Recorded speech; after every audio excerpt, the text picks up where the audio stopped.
It's been more than a year since the pandemic began, and despite big changes on the part of the unemployment agency, we're still seeing some of the same problems that plagued the system last spring. So in tonight's Rebound Detroit, our Amira David takes a closer look at how we got here.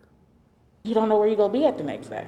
On any given day, if one more thing goes wrong, you're homeless. For Mom Kelly Martin, each day feels like a roll of the dice. On the day I met her, she was behind on rent, her car tags expired, and her cell phone soon to be cut off. It's really anxiety through the roof.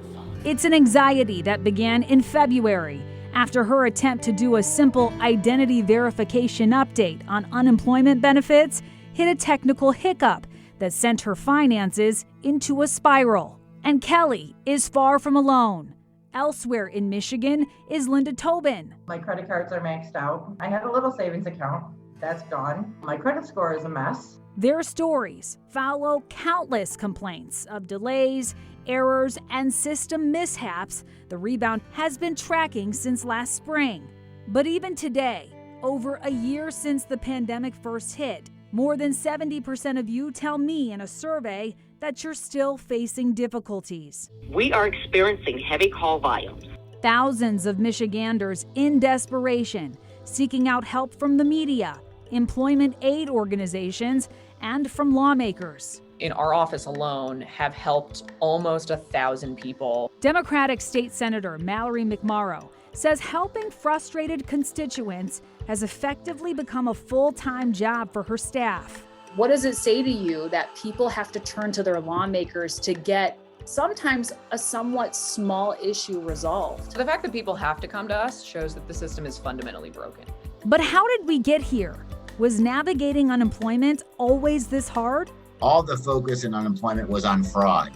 Andy Stetner of think tank The Century Foundation tells me many of the problems go back to 10 years before the pandemic even began.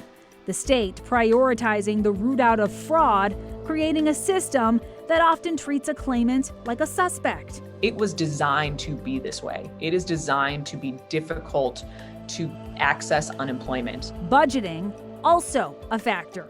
Under Governor Snyder's administration, the UIA staff was cut by a third. There was limited staffing. This is a system, the back end has not been updated, so it's not user-friendly. But I wanted some perspective on how Michigan stacks up. In terms of actually paying out benefits, Michigan is doing okay. When I took a look at the data, surprisingly, I found Michigan ranking in the top 12 best performing states on payouts. However, when you look at the delays, how long it takes for an applicant to get paid, Michigan is one of the worst. Kelly has been playing the waiting game for over 2 months. I have called and talked to several people. And despite being on the phone with unemployment right now, she says she gets unhelpful, conflicting information. You get so many different answers.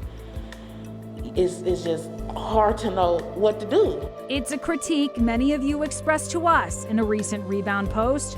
So we questioned the UIA about that allegation, the agency chalking it up to hiring a large amount of people in a short amount of time. Having to administer new programs, they say, sometimes leads to confusion among newer staff members. But for Kelly, struggling to keep a roof over her daughter's head, that answer, simply not good enough. Constantly being told to just wait. It's